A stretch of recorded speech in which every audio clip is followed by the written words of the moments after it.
नमस्कार दोस्तों, स्वागत है आप सबको अपना YouTube चैनल बेसिक जीके 99 में।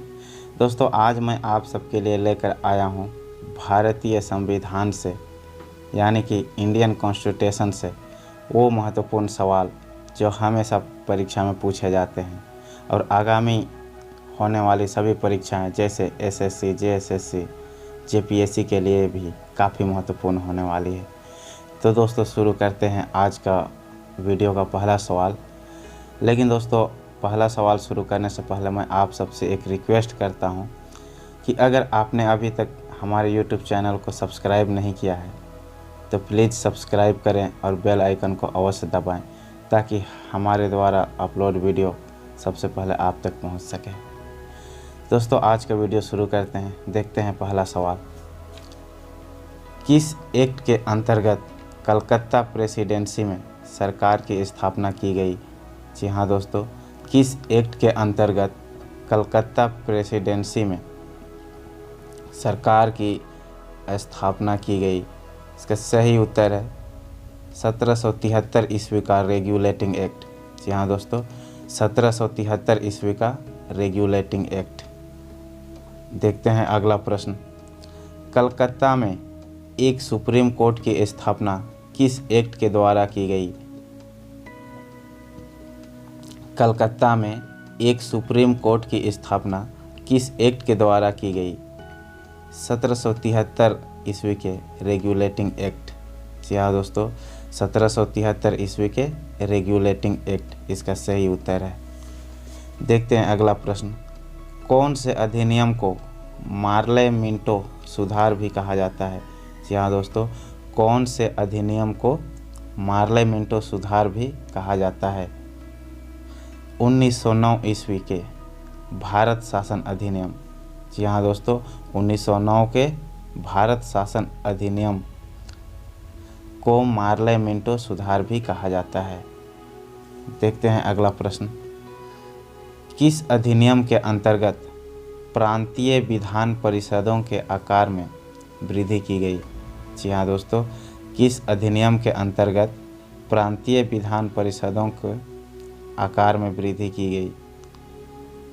1909 ईस्वी के भारत शासन अधिनियम। जी हाँ दोस्तों, इसका सही उत्तर है 1909 ईस्वी के भारत शासन अधिनियम।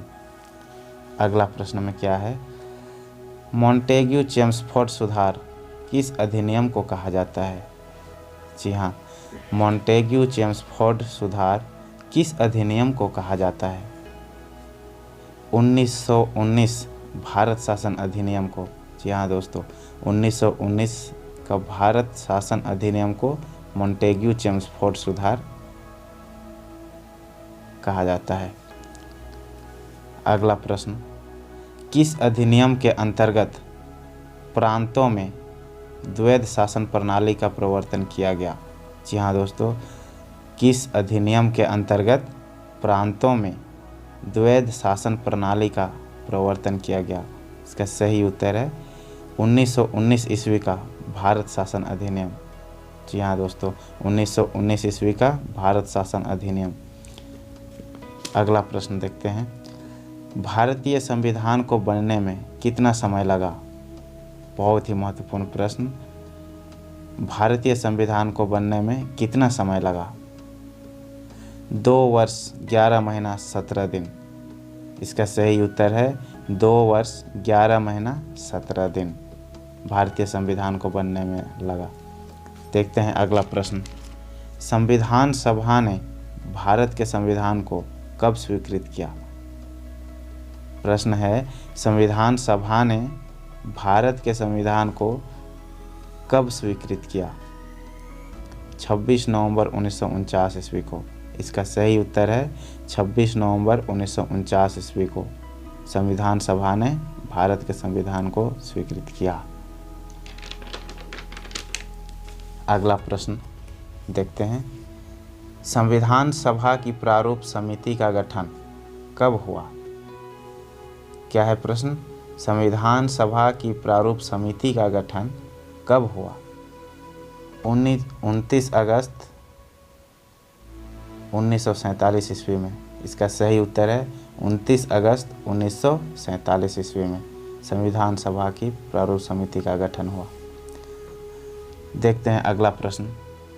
लेकिन दोस्तों, अगला प्रश्न बढ़ने से पहले मैं आप सबसे रिक्वेस्ट करता हूं कि प्लीज़ इस चैनल को सब्सक्राइब करें और ज़्यादा से ज़्यादा लोगों तक शेयर करें और इस चैनल का लाभ उठाएं। देखते हैं अगला प्रश्न। संविधान के गठन की मांग सर्वप्रथम किसने और कब किया? जी हाँ फ्रेंड्स, संविधान के गठन की मांग सर्वप्रथम किसने और कब किया था? बाल गंगाधर तिलक ने सर्वप्रथम 1895 ईस्वी में, बाल गंगाधर तिलक ने 1895 ईस्वी में किया। अगला प्रश्न देखते हैं। संविधान सभा द्वारा उद्देश्य प्रस्ताव कब स्वीकार किया गया? क्या है प्रश्न? संविधान सभा द्वारा उद्देश्य प्रस्ताव कब स्वीकार किया गया? 22 जनवरी 1947 ईस्वी को। इसका सही उत्तर है 22 जनवरी 1947 ईस्वी को। भारतीय संविधान के किस भाग को संविधान की कुंजी कहा जाता है? भारतीय संविधान के किस भाग को संविधान की कुंजी कहा जाता है? प्रस्तावना को। इसका सही उत्तर है प्रस्तावना को।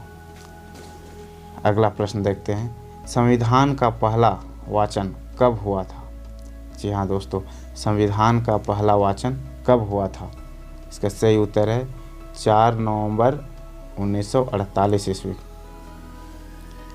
4 नवंबर 1948 ईस्वी। अगला प्रश्न देखते हैं। भारतीय संविधान सभा द्वारा भारतीय राष्ट्रीय ध्वज को मान्यता कब दी गई? क्या है प्रश्न में? भारतीय संविधान सभा द्वारा भारतीय राष्ट्रीय ध्वज यानी कि तिरंगा को राष्ट्रीय ध्वज की मान्यता कब दी? 22 जुलाई 1947 ईस्वी को। इसका सही उत्तर है 22 जुलाई 1947 ईस्वी को। देखते हैं अगला प्रश्न। भारत का मिनी संविधान कौन सा अधिनियम कहलाता है? जी हाँ दोस्तों, भारत का मिनी संविधान कौन सा अधिनियम कहलाता है? 42वां संविधान संशोधन। इसका सही उत्तर है 42वां संविधान संशोधन। देखते हैं अगला प्रश्न। संविधान की प्रारूप समिति के समक्ष प्रस्तावना का प्रस्ताव किसने रखा? जी हाँ दोस्तों, संविधान की प्रारूप समिति के समक्ष प्रस्तावना का प्रस्ताव किसने रखा? पंडित जवाहरलाल नेहरू ने। इसका सही उत्तर है पंडित जवाहरलाल नेहरू ने संविधान की प्रारूप समिति के समक्ष प्रस्तावना का प्रस्ताव रखा। देखते हैं अगला प्रश्न। सर्वप्रथम भारतीय राष्ट्रीय कांग्रेस द्वारा संविधान सभा के गठन की मांग कब और कहाँ रखी गई? क्या है प्रश्न में?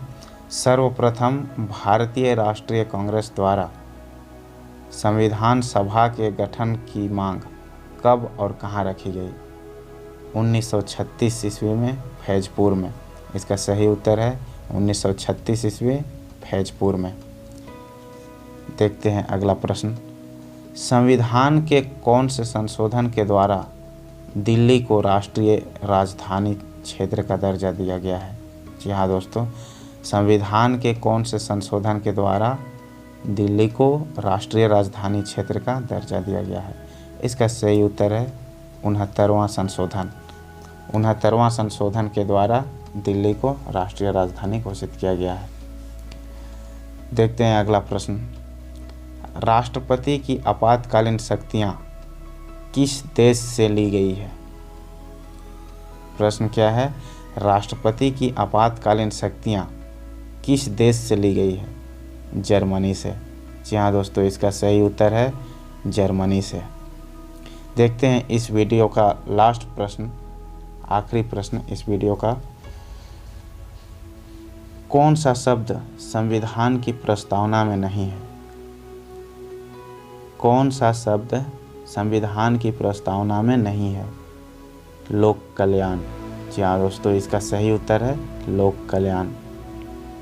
लोक कल्याण शब्द संविधान की प्रस्तावना में नहीं है। तो दोस्तों आज का वीडियो में बस इतना ही। मिलते हैं नेक्स्ट वीडियो में, लेकर आऊँगा कॉन्स्टिट्यूशंस का पार्ट 2 वीडियो। इसके लिए आप जुड़े रहें हमारे चैनल से और अधिक से अधिक लोगों को शेयर करें। इस चैनल के माध्यम से आप सभी को सभी विषयों पर बेसिक से बेसिक जानकारी का वीडियो मिलेगा। तो दोस्तों अगर अब तक आपने इस चैनल को सब्सक्राइब नहीं किया है तो प्लीज़ सब्सक्राइब करें और बेल आइकन को दबाएं ताकि हमारा अपडेट आप तक जाता रहे। आज के वीडियो में बस इतना ही। धन्यवाद।